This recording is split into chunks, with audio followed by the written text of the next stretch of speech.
बिस्मिल्लाहिर्रहमानिर्रहीम। सर जी, कल हमारी ओरिएंटेशन क्लास थी जिसका वन लाइनर एम ये था कि आपको ये समझा सकूं कि ये जो कोर्स आपने ज्वाइन किया है इसकी बुनियादी रिक्वायरमेंट आपका कंसिस्टेंट होना है।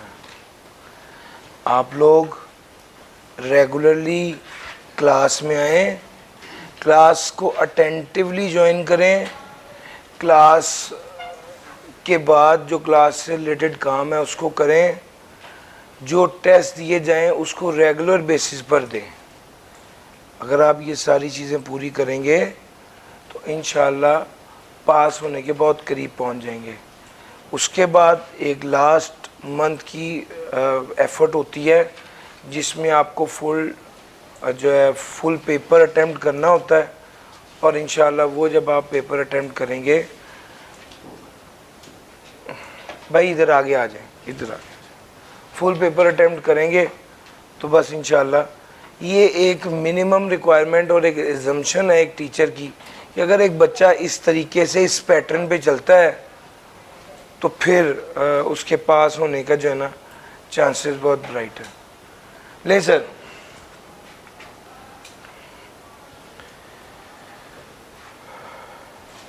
अब मैं टैक्स की बात करने लगा हूं। टैक्स क्या है? ये वाले भाई आप कैमरे वाले भाई आप थोड़ा अलर्ट रहेंगे, मेरी मूवमेंट को साथ कैप्चर करेंगे, ठीक है? अच्छा, ये सारे भाई लोग बैठे रहे, खैर है, आपने ज़्यादा अलर्ट रहना है, आप भी रहिएगा वैसे तो। अच्छा देखिएगा, system of taxation in Pakistan, आपके चैप्टर का नाम है टैक्स क्या है, उसको डिस्कस करने लगा हूं।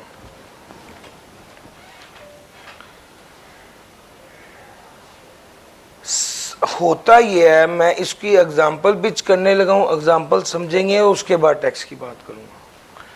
सर, आज से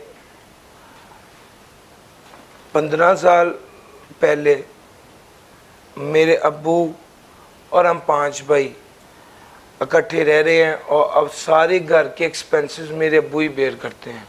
हमें उन्होंने ही पढ़ाया है, सारे भाइयों को पढ़ाने में अब्बू का ही रोल है, सारे घर के खर्चे उन्होंने ही पूरे किए हैं। और 15 साल से ऐसे ही चल रहा था। अभी पीछे 1 साल पहले जब वो रिटायर हुए तो उन्होंने हम सारे भाइयों को बुलाया और उन्होंने कहा कि बच्चों, इससे पहले तो मैं ही आप लोगों के घर के सारे एक्सपेंसेस पूरे कर रहा था, लेकिन अब मैं रिटायर हो गया हूँ।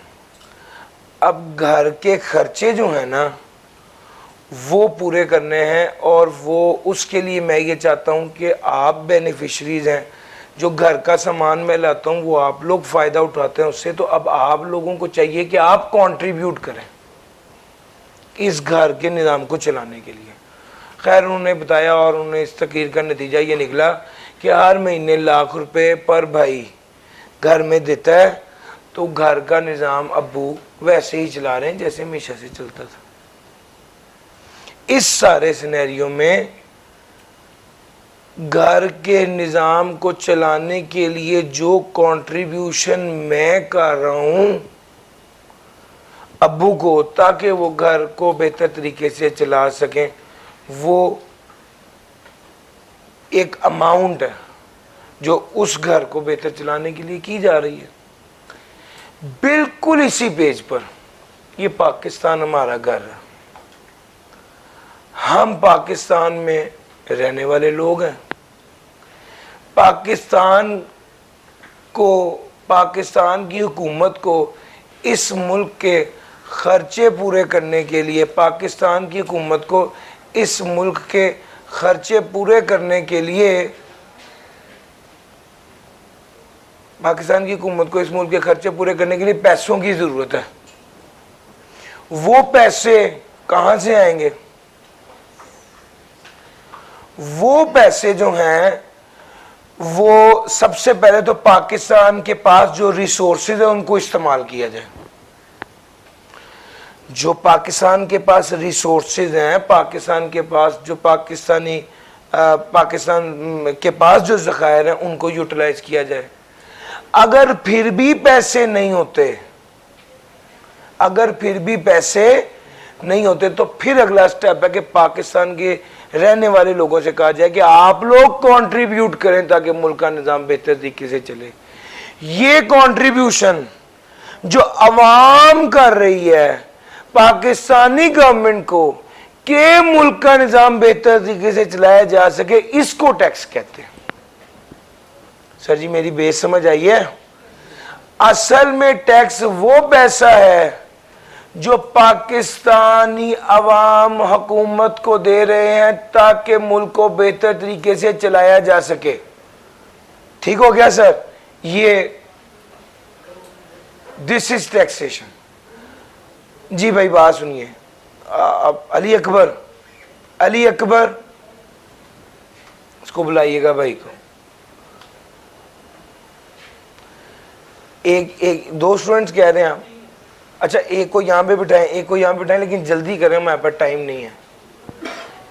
1 मिनट के लिए आप उठेंगे बेटे, फिर उसके बाद जब ये गुजर जाएंगे तो फिर बैठ जाइएगा। जज़ाकल्लाह। एक फोल्डिंग चेयर अगर ले आए तो तीसरा,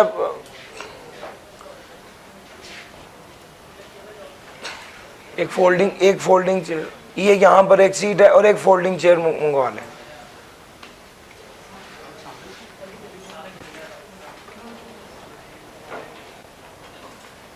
आजे भाई ये सीट है, ज़रा थोड़ी सी जल्दी दिखाएं। एक फोल्डिंग चेयर ले आए यहाँ पे। 1 मिनट ये बच्चे बैठ जाएं। वो बार बार ना मेरी तरफ देखी जा रहे हैं, फिर मेरी रिकॉर्डिंग खराब होती है उससे।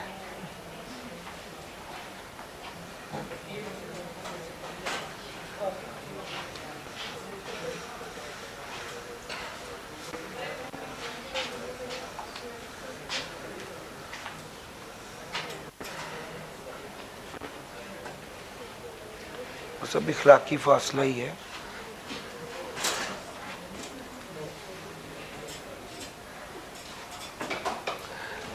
अली भाई, अली हसन, अब जो आए उससे माजरत कर लीजिएगा।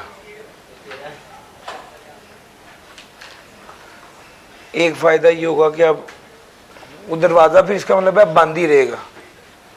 जिसने कैमरे वाले ने एक बार आना है वो आ जाए। एक कैमरे वाला भी हर 10 मिनट बाद आके चेक करता है कि सर सही पढ़ा रहे हैं। आपने ही वीडियो बनानी बस, ठीक है, आप दरवाज़ा बंद कर देंगे तो मैं सही से पढ़ा लूँगा।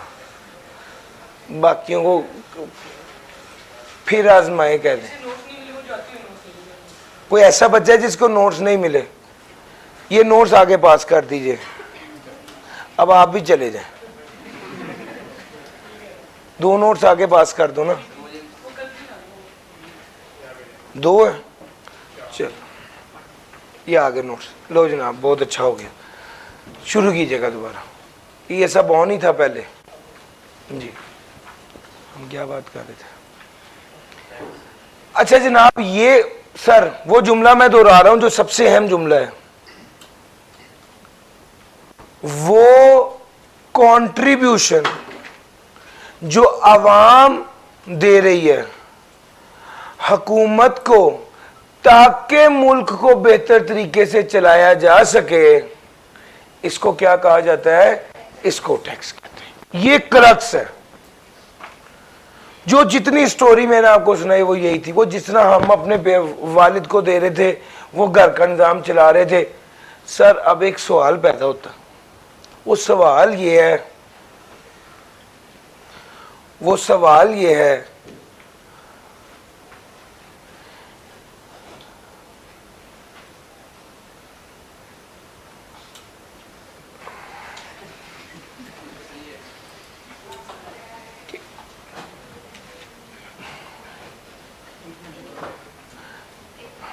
चलो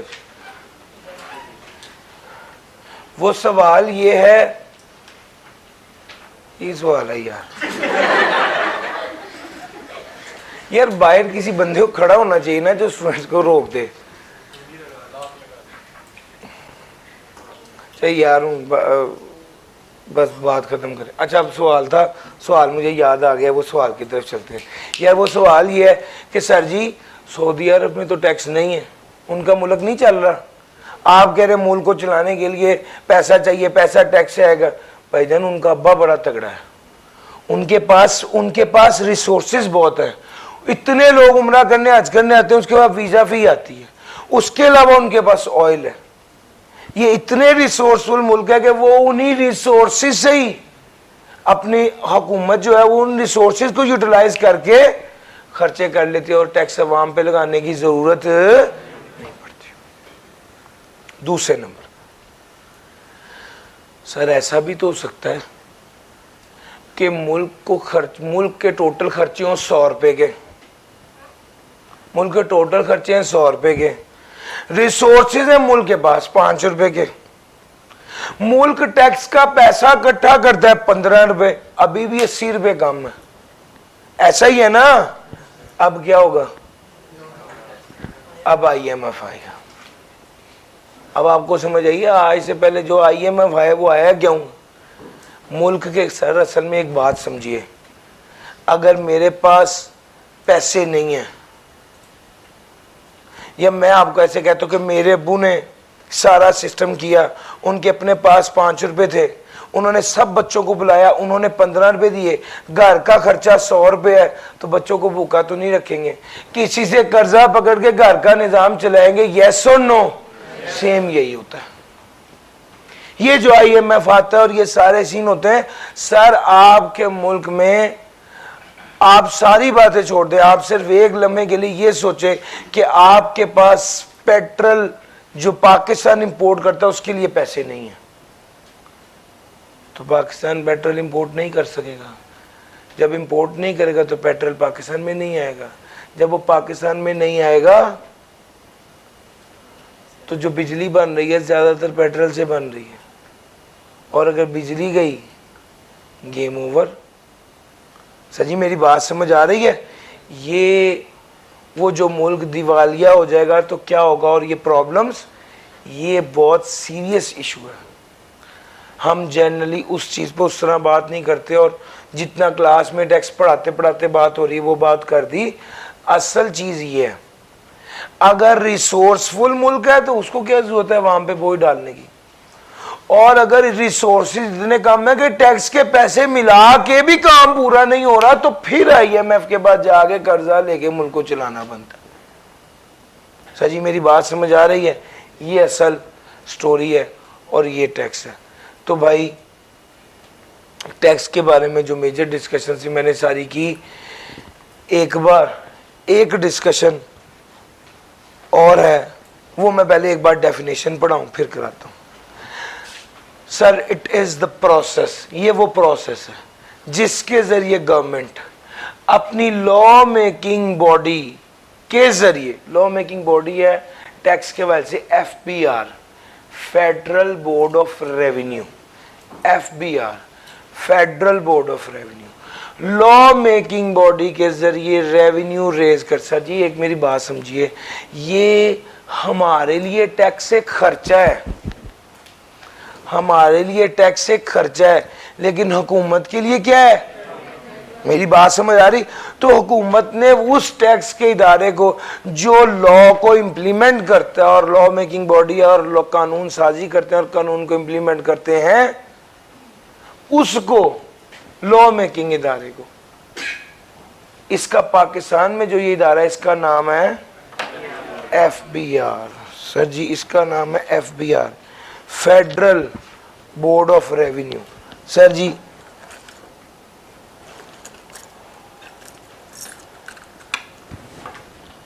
तो भाई इसका नाम है FBR, और FBR के इदारे को कहा है कि जनाब FBR जो इदारा है, इस इदारे के जरिए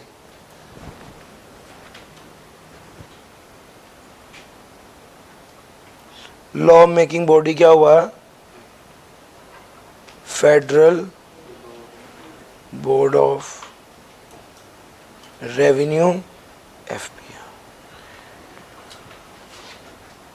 अच्छा जी, स्टोरी यहां तक समझ आ गई? यानी गवर्नमेंट को खर्चे करने के लिए पैसा चाहिए, वो इदारा जिसके जरिए पैसे कलेक्ट किए जाते हैं, ताकि वो गवर्नमेंट के खर्चों में इस्तेमाल हो। ये इस प्रोसेस को टैक्स कहते हैं। मैं आपको एक स्टोरी और पिच करने लगा हूँ, ज़रा वो सुनिएगा। स्टोरी ये है कि सर मैं इस कैंपस से बाहर निकला तो एक बंदे ने गन पॉइंट पे मेरा मोबाइल और मेरा पर्स छीन लिया। अब मेरे दिन में सबसे पहली बात आई कि क्या करना चाहिए। तो जनाब मैंने क्या किया, मैं वापस SBI में आया और यहाँ आके 15 पे कॉल की।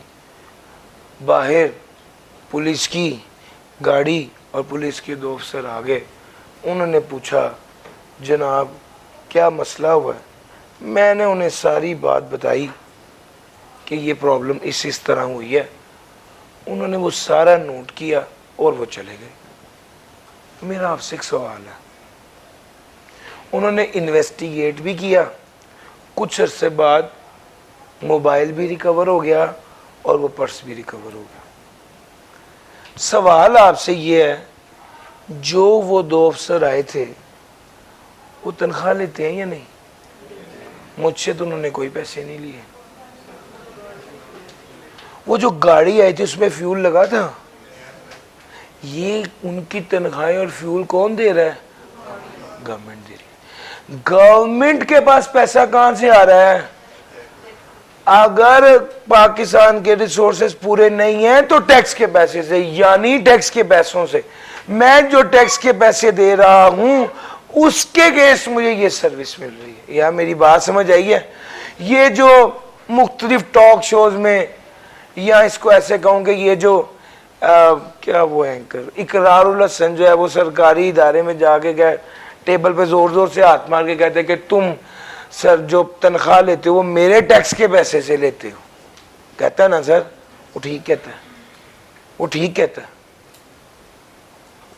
भाईजान। वो इस वजह से ठीक कह रहा है कि गवर्नमेंट के खर्चे पूरे करने के लिए जो गवर्नमेंट के पास आमदन आनी है उसका मेजर जरिया क्या है?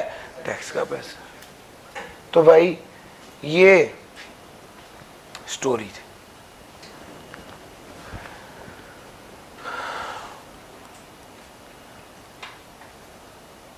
हुकूमत को मुल्क चलाने के लिए रिसोर्सेज दरकार, इन रिसोर्सेज को कंट्रीब्यूट करती है जो अवाम, उसको टैक्स कहा जाता है। इस टैक्स के पैसे से गवर्नमेंट एक्सपेंडिचर्स की जाते हैं। स्टोरी मुकम्मल हो गई। यहाँ पे आपके ज़हन में कोई सवाल है तो पूछिए, जल्दी से इसको रीड करें और मैं आगे चल रहा हूँ।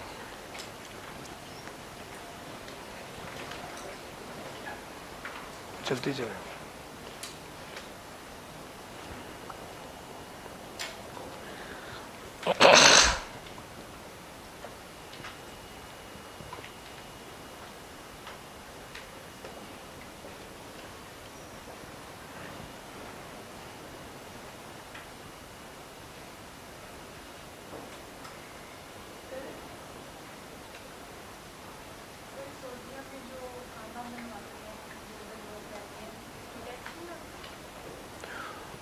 बहुत मिनिमल टैक्स है। बहुत से ऐसे मुल्क हैं जहाँ पे बिल्कुल भी टैक्स नहीं है। मैंने सिर्फ आपको समझाने की घर से ये बताया कि अगर किसी अरब मुल्क में टैक्स नहीं है तो वो मुल्क भी तो चल रहा है ना, और वो मुल्क इसलिए चल रहा है कि वो ज़्यादा रिसोर्सफुल कंट्री है। ठीक है, ये बात।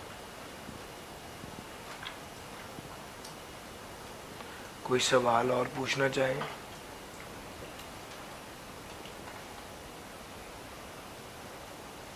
लो सर। अब बात यहां तक हो गई है कि भैया असल गेम क्या है? रेवेन्यू। असल टैक्स लगाने का मकसद है पैसा इकट्ठा करना। This is the key objective of tax, to collect revenue and run and administer the government. पैसा इकट्ठा करो और मुल्क के खर्चे चलाओ। अलबत्ता टैक्स से फिर कुछ और फायदे भी लिए जाते हैं। मैं आपको एक मिसाल देता हूं। सर जी आप सब लोगों को नोट्स दे दिए हैं। इस नोट्स को देने का असल मकसद और हदफ ये है कि आपको जो बात समझाई जा रही है साथ के साथ इसी पेजेस पर नोट कर लें और वो फिर आप बाद में उसको रेफ़र कर सकें या समझ सकें। अब मैंने साथ ये बात भी कही कि जनाब जो बच्चा ये नोट्स नहीं साथ लाएगा उसको 50 रुपये फ़ाइन होगा। आप सब लोगों को कह दिए कि भाई जो कल नोट्स नहीं लाएगा उसे 50 रुपये फ़ाइन होगा। मैंने भी ये बात कही थी तो पीछे एक बच्चा दूसरे के कान में कहता है देखा कमाई करने के तरीके।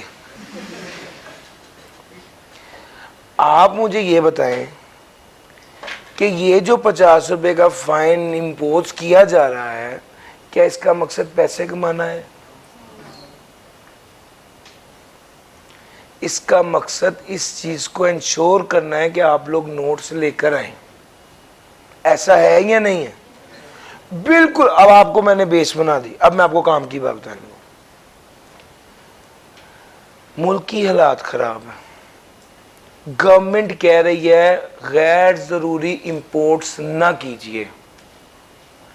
आप गैर ज़रूरी लग्जरी आइटम्स की इंपोर्ट ना कीजिए। आपको तो पता है अगर इंपोर्ट बढ़ेंगी एक्सपोर्ट कम होंगी तो बैलेंस ऑफ ट्रेड डेफिसिट में जाएगा। यस और नो? इकोनॉमिक्स पढ़ के आए ना? तो भाई इकोनॉमिक डेवलपमेंट तो तब होगी ना जब मुल्क में एक्सपोर्ट बढ़ेंगे और इंपोर्ट कम होंगी।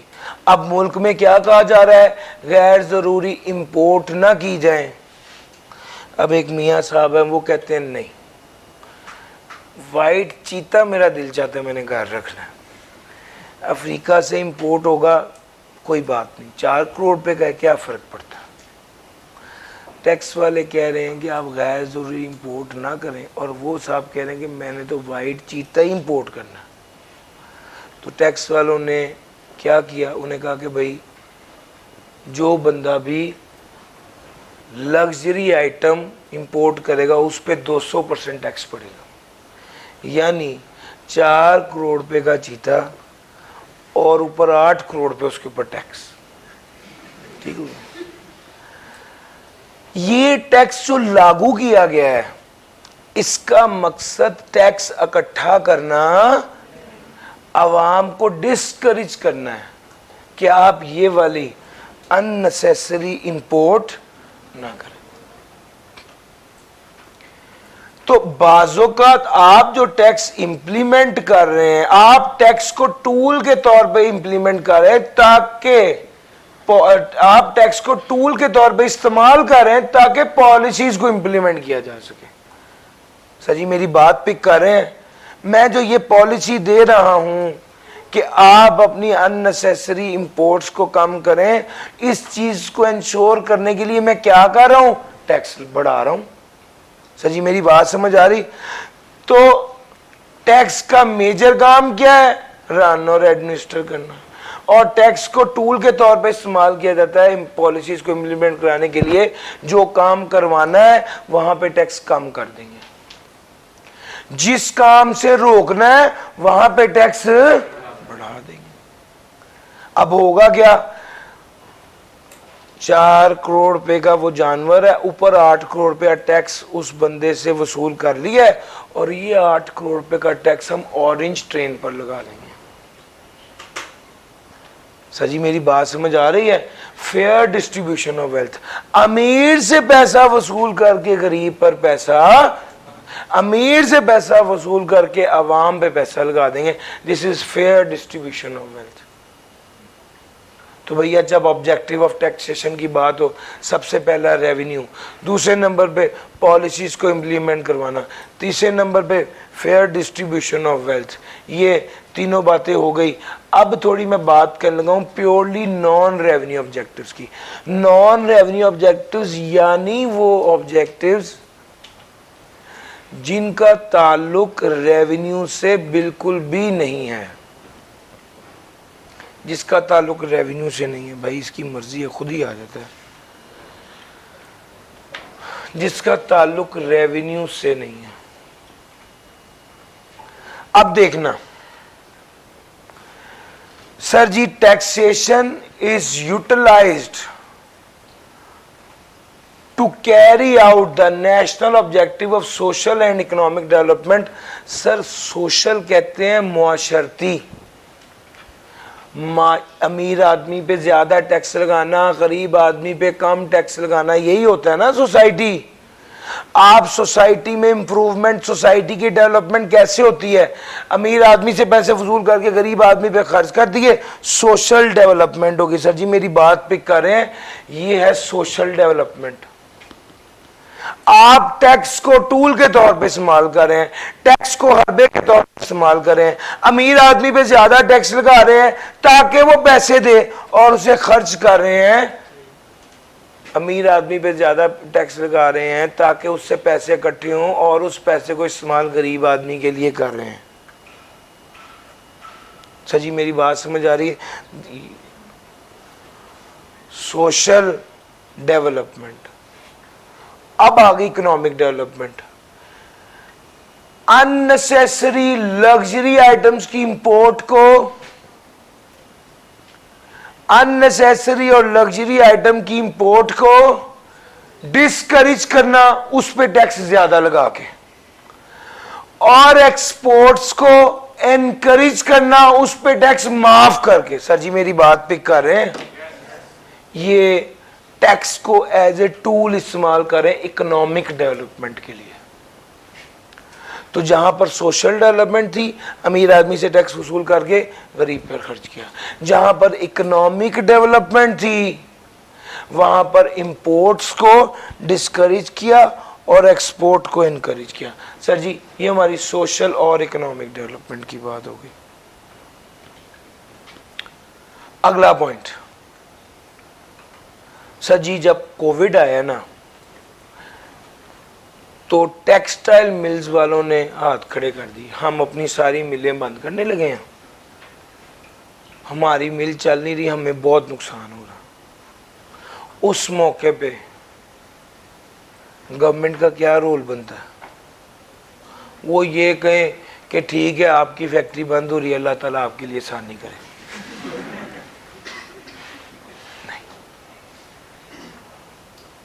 गवर्नमेंट फौरन एनालाइज करती कि ये छोटी बात नहीं है, बहुत बड़ा नुकसान होगा। सर 50 लाख बंदा टेक्सटाइल से रिलेटेड है। सर आपको क्या लगता है कि वो सारा बंदा जो है वो बेरोजगार हो जाएगा? और 50 लाख बंदा नहीं, 50 लाख फैमिलीज होती हैं। तो फिर वहां पर गवर्नमेंट भी टैक्स के टूल को इस्तेमाल करती है। क्या करने के लिए? उनको कहेंगे आप अपनी फैक्ट्री बंद ना करें, 3 साल का टैक्स आपको माफ कर देते हैं। सर जी समझ आ रही है? ये टैक्स एग्जेम्पशन, टैक्स एग्जेम्पशन कहते हैं टैक्स माफी। दो लफ्ज हैं, एक टैक्स क्रेडिट है और एक टैक्स एग्जेम्पशन है। टैक्स क्रेडिट यानी टैक्स में कमी, टैक्स एग्जेम्पशन यानी टैक्स में माफी। एक बंदे का 10 रुपए टैक्स बनता है, वो 10 का 10 माफ हो जाता है, इस इज टैक्स एग्जेम्पशन। उस 10 में से 5 माफ होता है, दिस इज टैक्स क्रेडिट। या मेरी बात समझ आ रही है? टैक्स क्रेडिट है टैक्स का डिस्काउंट, टैक्स एग्जेम्पशन है टैक्स फ्री, बिल्कुल टैक्स माफ।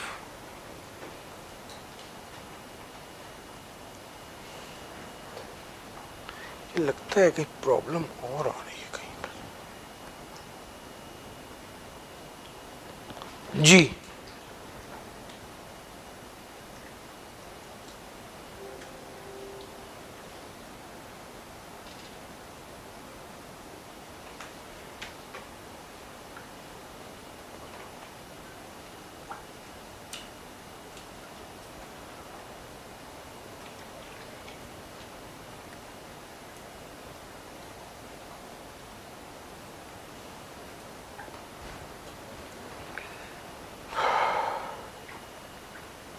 अच्छा जी। सर जी वीक एंटरप्राइज को स्ट्रेंथन करने के लिए क्या किया?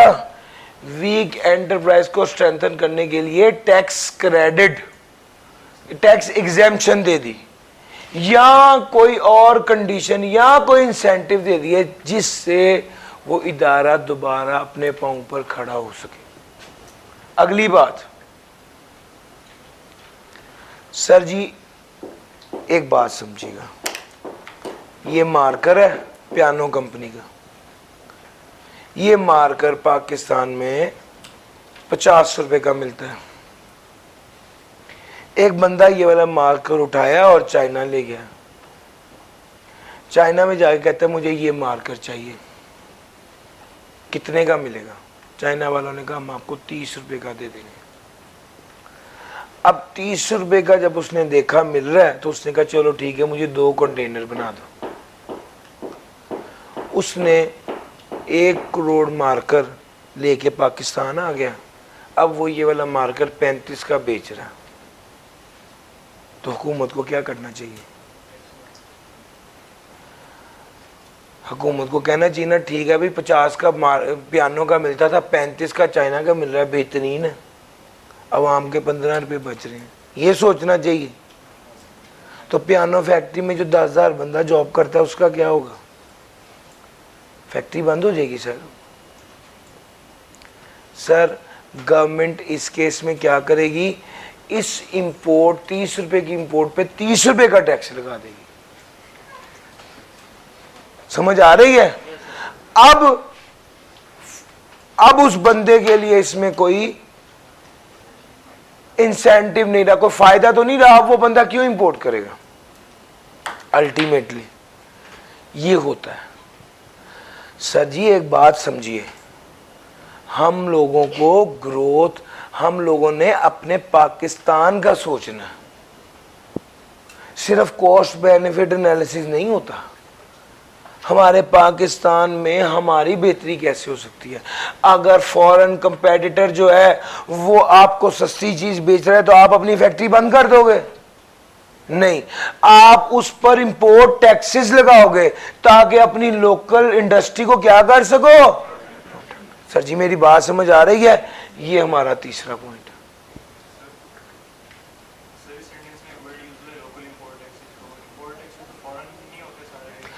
इंपोर्ट टैक्स का, इंपोर्ट का मतलब ही क्या है? लोकल पाकिस्तान में जो इंपोर्ट पे टैक्सेस है उसकी बात कर रहा हूं। फॉरेन जो टैक्सेस है वो तो फॉरेन कंट्रीज में होते होंगे, हमारा उससे क्या लेना देना है? हम तो पाकिस्तान के टैक्स की बात करें, वो लोकल टैक्स है। लो सर अब आगे चलते हैं। As a bargaining tool in trade negotiation with other countries, ये हमारी अगली बात है, इसको डिस्कस करते हैं कुछ।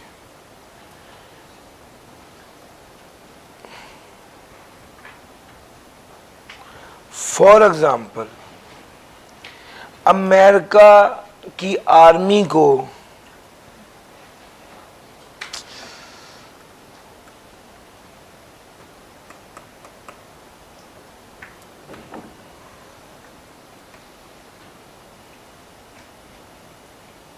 दो लाख टी शर्ट्स चाहिए थी और उसके लिए उन्होंने 3 मुल्कों से राब्ता किया। एक इंडिया से, यार अजीब मसले में पड़ गए भाई, क्या कर लूं? इसको बंद करके रीस्टार्ट कर लूं?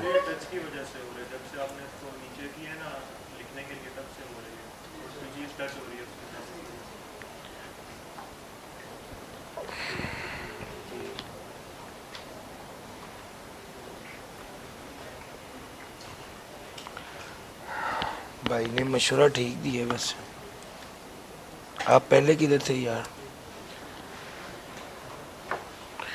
लो सर सही कह रहे हैं आप वाकई। अच्छा मैं किधर था भाई? मैं यार गल वड्डी की थी है भाई ने। वाकई अमेरिकन आर्मी ने 2 लाख टी शर्ट्स का ऑर्डर किया और उन्होंने उसके लिए 3 कंट्रीज़ को जो है ना वो कहा है कि हमें अपनी प्राइस में कोट करें। एक इंडिया, एक बांग्लादेश और एक पाकिस्तान। इंडिया ने प्राइस कोट किया 150, बांग्लादेश ने कोट किया 120, पाकिस्तान ने कोट किया 130। तो कौन सा कंट्री ज़्यादा, कीपिंग इन माइंड के क्वालिटी सेम है, तो कौन सा कंट्री ज़्यादा लाइकली है कि बांग्लादेश। अब इस केस में पाकिस्तान टेक्सटाइल वाले एफबीआर वालों को कहते हैं कि अगर आप हमें 15 रुपए की टैक्स में रियायत दे दें तो हम ही ये टेंडर विन कर सकते हैं। आप एक बात लॉजिकली समझें, मैं एफबीआर वाले टैक्स लेके करना क्या चाहते हैं? इकोनॉमिक डेवलपमेंट, यही करना चाहते हैं ना। अगर वो टैक्स माफ करके इकोनॉमिक डेवलपमेंट हो रही है तो सेम ही तो काम हो रहा है। सर जी मेरी बात पे कर रहे हैं। उन्होंने कहा ठीक है हम इतना टैक्स आपको माफ कर देते हैं। इन्होंने 115 रुपए प्राइस कोट की, ये टेंडर विन करके आपके मुल्क की एक्सपोर्ट बढ़ गई, इकोनॉमिक डेवलपमेंट है। यस और नो? मेरी बात पिक करें तो अल्टीमेटली बार्गेनिंग टूल के तौर पे भी टैक्स को इस्तेमाल किया जाता है in trade negotiation with other countries. अच्छा जनाब, अब अगली बात बताने लगा, इन्फ्लेशन और डिप्रेशन। एग्जाम्पल कोट करने लगा हूं। पिछली अटेंड में जब मैंने ये एग्जांपल दी थी उस वक्त मैंने पेट्रोल प्राइस 250 230 लिखी थी। अब जो अल्लाह का हुक्म भाई, सर जी 300 फ्यूल की प्राइस है और 30 रुपी इसके ऊपर टैक्स है।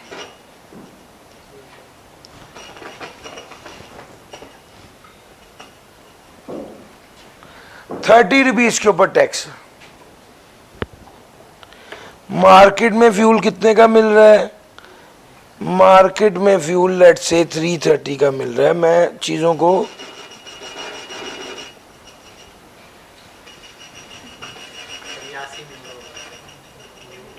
क्या हुआ? नहीं ये नहीं मैंने कुछ किया।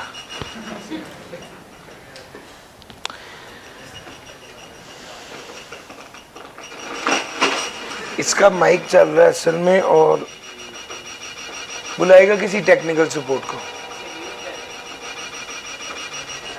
एक मिनट है ना यार।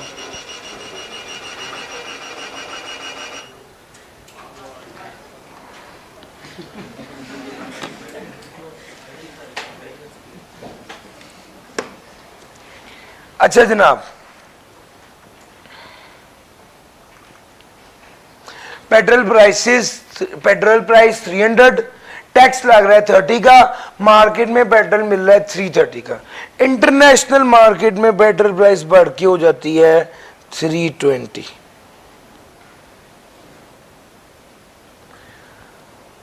इस पे टैक्स अगर 10%, जिस तरह पहले 10% लिया था इस वक्त भी 10% लें तो इस पे टैक्स बनेगा 32 और फिर पेट्रोल प्राइस क्या हो जाएगी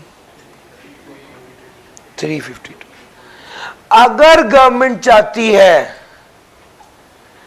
कि मुल्क में, अगर गवर्नमेंट चाहती है कि मुल्क में इन्फ्लेशन को रोका जा सके तो उन्हें पेट्रोल प्राइस को कंट्रोल करना पड़ेगा। अब वो कैसे करेंगे? उनको चाहिए कि वो इस टैक्स की 32 रुपीज को इस टैक्स को कम करें। कितना कम करें? इतना कम करें कि कीमत 330 रह जाए।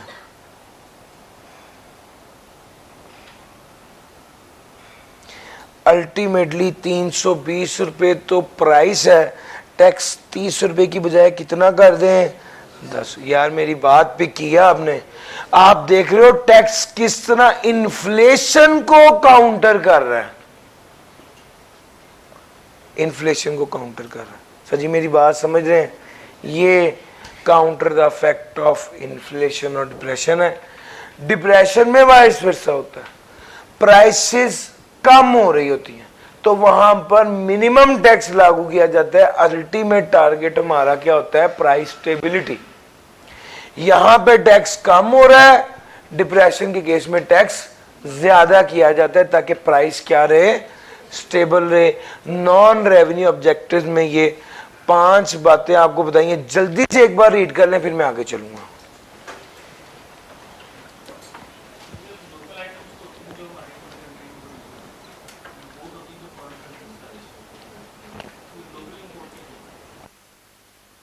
Local import tax, local tax, local import पे टैक्स, ये नहीं टैक्स लोकल है, पाकिस्तानी टैक्स है। इंपोर्ट तो लोकल हो ही नहीं ना सकती, ये टैक्स लोकल है। उसी आइटम पे जो आप बाहर से इंपोर्ट करें उस पर बाहर भी टैक्स लगता है, तो वो लोकल टैक्स नहीं होता, वो फॉरेन टैक्स होता।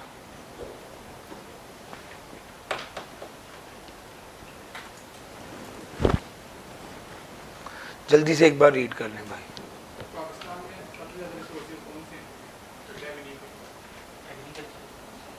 पाकिस्तान में बहुत से रिसोर्सेज हैं रेवेन्यू के, लेकिन एक बड़ा रिसोर्स, मतलब मेरे ज़हन में मल्टीपल रिसोर्सेज आ रहे हैं। एक मेजर रिसोर्स होता है टूरिज़्म का। तभी हर हुकूमत कहती है जी टूरिज़्म बढ़ाएंगे। सारी बात है, जितना टूरिज़्म बढ़ेगा उतने लोग आएंगे, जब लोग आएंगे तो एक वीज़ा लेंगे, वीज़ा लेंगे फिर आपका मुल्क फिरेंगे, जहाँ जहाँ जाएंगे वहाँ पर भी बिजनेस मिलेगा। उसके अलावा इतने नेचुरल रिसोर्सेज जितने भी किसी मुल्क में होते हैं वो सारे उसके रिसोर्सेज होते हैं। असल में इतनी सीधी बात है नहीं, मैं जितनी आपको बात बता रहा हूँ वो सीधी बता रहा हूँ, जो कि मैं सिर्फ टैक्स के फैक्टर को देख रहा हूँ। पाकिस्तान का वो वाला हिसाब नहीं है कि सिर्फ इसको एक प्रॉब्लम है, इसको हार्ट का ट्रबल भी है, ब्लड प्रेशर भी है और शुगर भी है। तो आप, मैंने तो सिर्फ मिसाल के तौर पे आपको बता रहा हूँ कि यार शुगर को कंट्रोल करने के लिए हमें क्या करना पड़ेगा? मीठी चीज़ें ना खाएं। मैं इतना हिस्सा पढ़ा रहा हूँ क्योंकि मेरे से रेलेवेंट ही है। पाकिस्तान का केस कॉम्प्लेक्स केस है, ठीक है। वो मीठी चीज़ ना खाए और नमक खा ले तो ब्लड प्रेशर ऊपर चला जाएगा, तो मैं वो वाला फैक्टर नहीं देखा। मेरा पॉइंट समझ? तो कोई इकॉनमी जो होती है वो इतनी सीधी होती नहीं है। मैं सिर्फ अपनी स्ट्रीम को सिर्फ आपको समझा रहा हूँ यार, सिर्फ टैक्स के फैक्टर को कैसे देखना है। फैक्टर्स तो बहुत से हैं।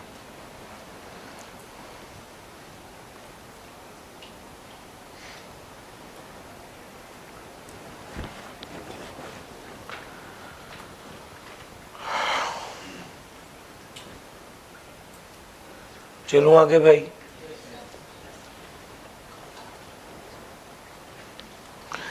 सर नॉन रेवेन्यू ऑब्जेक्टिव्स में अगला है to reduce inequalities in the distribution of wealth. Distribution of wealth में इनइक्वालिटी को रिड्यूस करना, अमीर आदमी से टैक्स वसूल करना, गरीब आदमी पे खर्च करना।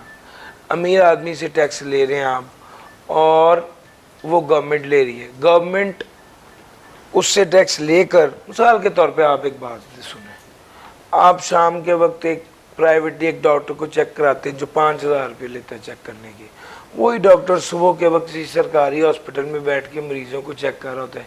कीपिंग इन माइंड कि अगर वो एक ईमानदार डॉक्टर है तो वो सुबह के वक्त भी अच्छे से मरीजों को चेक कर रहा होता है। वो 10 रुपये की पर्ची में मरीज चेक करता ही है ना यार, मेरी बात समझ आ रही है? ये इनइक्वालिटी को रिड्यूस कर रहे हैं आप। उसकी तनख्वाह कौन भर रहा है?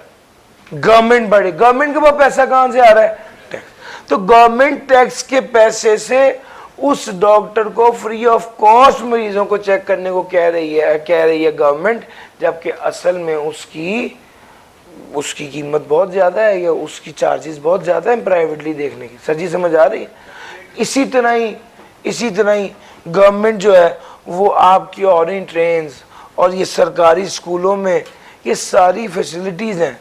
देखिए अनफॉर्चुनेटली हम उसको बहुत करीब से, बहुत जेन्युइनली विटनेस नहीं कर पाते। टैक्स का सिस्टम तो असल में ये है ना कि आपका सरकारी स्कूल इतना ज़बरदस्त हो कि आप उससे फ़ायदा उठा रहे हो, आपके हॉस्पिटल जितने अच्छे हों कि आप उससे फ़ायदा उठा रहे हो। वो इम्प्लीमेंट ना होना एक दूसरी बात है। यानी अगर एक बंदा लाल बत्ती पे रुक नहीं रहा तो उससे आप ये तो नहीं कह सकते कि यार असल में ये लाल बत्ती और हरी बत्ती वाला निज़ाम ही गलत है। नहीं, निज़ाम ठीक है, उस पर अमल नहीं हो रहा, वो एक डिफरेंट बात है। तो हम बुनियादी तौर पे, मैं बल्कि आप पहले दिन पढ़ रहे हैं तो आपको ये बात बताऊं बच्चों, हम लोग ना जनरली, हम लोगों की आदत है, हम ग्लास में जितना पानी नहीं होता सिर्फ उसको देखते हैं, और ये मिनहसुल कौम में ऐसे ही है। हालांकि यानी मैं अक्सर इसको ऐसे कहता हूँ कि आप खुद सोचें कितने लोग इशारे पे खड़े होते हैं, कोई भी नहीं, सब तोड़ देते हैं, सब बकवास है, जनरली ये कहा जाता है। लेकिन किसी दिन इशारे पे खड़े होके देखिएगा, आपको पता चलेगा कि 95% लोग खड़े होते हैं। वो 4 बाइकर्स जो तेजी से निकाल गए, हम उनको इतना अपने ऊपर सवार करते हैं कि हमारा मानना यह है कि कोई इशारे पे खड़ा ही नहीं होता। ऐसा नहीं है। इसी तरह ही कितने लोग टैक्स देते हैं, कुछ भी नहीं, सब बकवास है, ऐसा नहीं है। मैक्सिमम लोग टैक्स दे रहे होते हैं, लेकिन हम लोगों को जितना हिस्सा भरा हुआ है वो तो नजर नहीं आता। हम लोग तो सिर्फ वही बात देखते हैं जो खराबी और कमी होती है। तो ये में नहसुल कौमी मतलब मुआशरती तौर पे ऐसे ही ग्रूम हुए हैं। अच्छा, इससे होता क्या है, हम लोग जनरली जब बात करते हैं, आप जब तक इस चीज़ को मानेंगे नहीं कि जनरली पाकिस्तान में टैक्स का निज़ाम है और इफेक्टिवली काम कर रहा है, आप इंटरेस्ट नहीं डेवलप होगा। आप इस चीज़ को माने कि वाकई लोग इशारे पे खड़े होते हैं, और जनरली 95% लोग खड़े होते हैं। आप कभी भी किसी भी इशारे को देख लीजिए, तो आप इस माइंडसेट के साथ कि इशारे पे कौन खड़ा होता है, ये तो सब बकवास है, कभी भी आप वो जो मकसद समझाने का था कि रेड पे रुकना है, येलो पे रेडी होना है और ग्रीन पे चलना है, उस फलसफे को भी नहीं समझ पाएंगे with a negative frame of mind. Sir समझ आ रही? और दूसरे नंबर पे ये बात भी अभी करता चलूं कि आप एक पॉजिटिव फ्रेम ऑफ माइंड के साथ इस सिस्टम को समझें कि असल में निज़ाम क्या है। और दूसरे नंबर पे एक अहम बात यह है कि इस सब्जेक्ट को क्रिटिक बन के नहीं पढ़ना। मैंने ऐसे बच्चे देखे हैं जो तीसरे लेक्चर पे कह रहे थे सर टैक्स को ऐसे नहीं होना चाहिए, मुझे लगता है ये पाकिस्तान में ये वाला टैक्स ठीक नहीं है।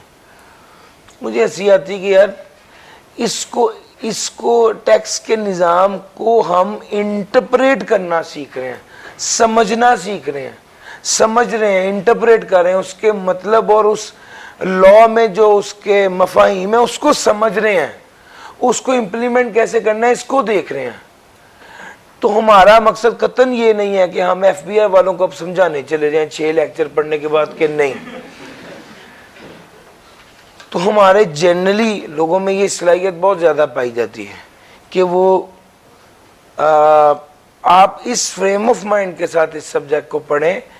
ये कह क्या रहा है, मैं ये नहीं कह रहा कभी भी कि टैक्स के निज़ाम में कोई फ्लॉ नहीं है, मुझे भी पता है और हो भी सकते हैं, बट स्टिल हम लोगों ने अभी जिस माइंड के साथ पढ़ना है वो है to learn, to grasp, to understand, समझना है क्या कह रहा है, इसका क्या मतलब है। मशवरा नहीं देना कि ऐसे ना कर लें, नहीं अभी इतने बड़े नहीं हुए। तो इस माइंड के साथ सीखना है कि ये है क्या, निज़ाम क्या है, उसको देखें। सर समझ आ रही? तो इस चीज़ को अपने ज़हन में रखिएगा। सर आगे चलते हैं। टैक्स को टूल के तौर पे इस्तेमाल करते हैं साइंस और इन्वेंशन को प्रमोट करने के लिए, एजुकेशनल एक्टिविटीज को परफॉर्म करने के लिए, लेबर फोर्सेस की एफिशिएंसी को इंप्रूव करने के लिए, यानी ट्रेनिंग के लिए। असल में होता ये है, अगर आप ट्रेनिंग कर रहे हैं, अगर आप अपने लेबर फोर्सेस को ट्रेनिंग दे रहे हैं, टैक्स जो है वो इस काम को प्रमोट करता है, एजुकेशनल एक्टिविटीज को टैक्स प्रमोट करता है, रिसर्च को, साइंस को, इन्वेंशन को, इन एरियाज को टैक्स प्रमोट करता है। Sir ji, implement laws which eliminate discrimination among various elements in the market। Sir सबसे पहले तो इसके लिए आपको प्राइस डिस्क्रिमिनेशन की डेफिनेशन पता होनी चाहिए। आप में से कितने बच्चों को प्राइस डिस्क्रिमिनेशन का पता है? ना करो यार, प्लीज जरा हाथ थोड़ा सा ऊंचा खड़ा करें ताकि मुझे पता हो कि आप लोगों ने इकोनॉमिक्स पढ़ी है ना पीआरसी में, वो तो प्राइस डिस्क्रिमिनेशन नहीं था। चलो मैं भी बताऊंगा तो जेन में आ जाएगा।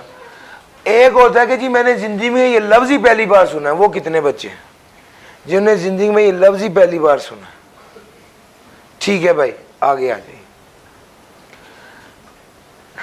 प्राइस डिस्क्रिमिनेशन क्या होता है sir? Charging different prices to different markets. मैं एक प्रोडक्ट इचरे में सेल करता हूं, लाहौर के एक लोकल अवामी इलाके में, तो वहां पर वो चीज सेल करता हूं 100 रुपए की। वो ही प्रोडक्ट सेम मैं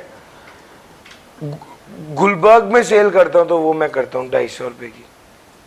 क्यों भाई? एक ही प्रोडक्ट है, वहां पर सस्ती बेच रहा हूं, वहां पर महंगी बेच रहा हूं।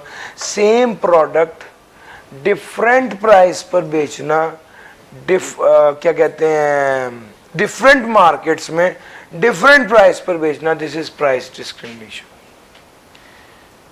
Price discrimination. लो सर, अगर ये बात आपको समझ आ गई,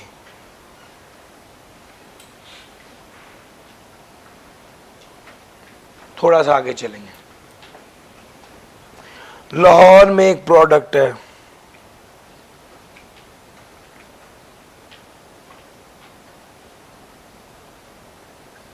उसकी कीमत है 300 रुपये, इस पे टैक्स लगता है 30 रुपये, मार्केट में बिकती है 330 रुपये की। मुल्तान में एक प्रोडक्ट है जिसकी कीमत, जिसको बेचा जाता है 320 रुपये पे, इस पे टैक्स लगता है 32 रुपये, मार्केट में बिकती है 352।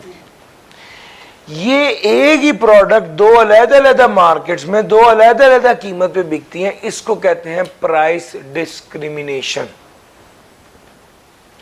Charging different prices in different markets for the same product. ये नहीं होनी चाहिए एक सोसाइटी में। इसको एलिमिनेट कैसे किया जा सकता है? जिस तरह इन्फ्लेशन को एलिमिनेट करते हैं, पढ़ा है ना सर? टैक्स को क्या कर दो, कम कर दो। मुल्तान में भी चीज 330 की बिके जिस तरह लाहौर में बिक रही है, और जो डिफरेंस है वो उतनी अमाउंट से टैक्स को कम कर दिया जाए। इस तरह से प्राइस डिस्क्रिमिनेशन एलिमिनेट होती है। लो sir, to implement laws which eliminate discrimination among various elements in the market या business, to discourage certain undesirable sectors and activities। undesirable वो sectors जो desirable, सिगरेट ये एक ऐसी आइटम है जो कि किसी गवर्नमेंट की, किसी हुकूमत की प्रेफरेंस नहीं होती कि यार ये ज़्यादा से ज़्यादा बिके तो मुल्क को बड़ा फ़ायदा है। ऐसा नहीं, इसमें नस्वार भी है, लेकिन मैं ये नहीं, उसका नाम नहीं लेता, सिर्फ सिगरेट का नाम लेता। क्या है सर? पान भी इसमें शामिल है, लेकिन वो उसका नाम भी नहीं लेता, सिगरेट। सर जी दोहराऊंगा नहीं, अब एक बार हो गया सर जी। उसमें अच्छा आपको बताता चलूं कि सिगरेट के ऊपर काफ़ी ज़्यादा टैक्सेस लगते हैं, काफ़ी ज़्यादा। अब उसमें पॉइंट क्या है? अनडिज़ायरेबल सेक्टर है, इसको डिस्करेज किया जाता है। तो भाई जब भी टैक्सेस बढ़ाते हैं, जब भी बात करते हैं कि जनाब मुल्क के हालात ख़राब है, टैक्स बढ़ाए जाएं, कभी ऐसा नहीं हुआ कि सिगरेट पे टैक्स ना बढ़ाया उन्होंने, हमेशा ही बढ़ाते हैं। तो भाई अनडिजायरेबल सेक्टर्स है, इसको डिस्करेज करने के लिए बढ़ाए जाते हैं टैक्सेस। मैं यहाँ पर रुक के आपको अब तक की डिस्कशन अगर बताऊं तो उसका नतीजा ये होगा कि जिस चीज़ को एनकरेज करना होता है उस पर टैक्स माफ़ कर देते हैं, कम कर देते हैं, और जिस चीज़ को डिस्करेज करना होता है उस पर टैक्स लगा देते हैं, बढ़ा देते हैं। सही समझ आ रही है? अपनी इंडस्ट्री को प्रोटेक्ट करने के लिए बाहर के कंपटीशन से बाहर की प्रोडक्ट पर टैक्स बढ़ा देते हैं। अपने मुल्क की एंटरप्राइज जो कमजोर है उनकी मदद करने के लिए टैक्स क्या कर देते हैं? टैक्स माफ कर देते हैं, कम कर देते हैं। इकोनॉमिक डेवलपमेंट, सोशल डेवलपमेंट के ऑब्जेक्टिव को मीट करने के लिए टैक्स को टूल के तौर पे इस्तेमाल करते हैं। ट्रेड नेगोशिएशंस के में टैक्स को इस्तेमाल किया जाता है।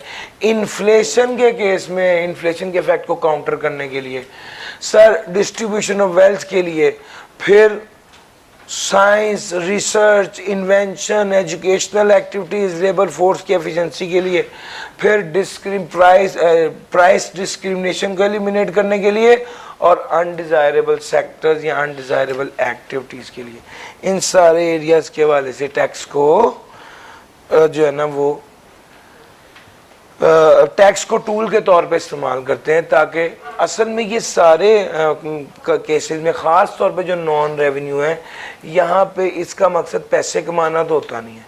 इसका असल मकसद होता है बिहेवियर्स को कंट्रोल करना। सर समझ आ रही है कि जो आवाम है वो डिज़ायर्ड तरीके से बिहेव करें। अब हम चाहते नहीं हैं कि लोग सिगरेट पिएं, तो सिगरेट पे टैक्स बढ़ा दिया, तो ये एक मकसद है। तो सर इस तरह से है। यहाँ पर मैंने आज रोका है, एक बात और है, एक दो बातें इंशाल्लाह वो कल करूँगा। डॉक्यूमेंटेशन ऑफ इकॉनमी की फिर एग्जांपल्स हैं, इंशाल्लाह इसको कल देख रहे होंगे। आज का जो हमारा मेन एरिया था उसको हम यहाँ पे ख़त्म करते हैं। आप लोग कोई सवाल पूछना चाह रहे हैं तो प्लीज़ पूछिए।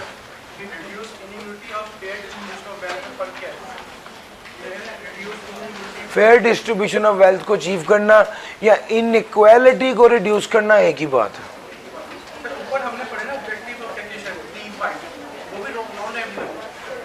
पहले वाला तो है ही रेवेन्यू कलेक्शन, तो नॉन रेवेन्यू नहीं है, वही है नॉन रेवेन्यू। जी सर जी।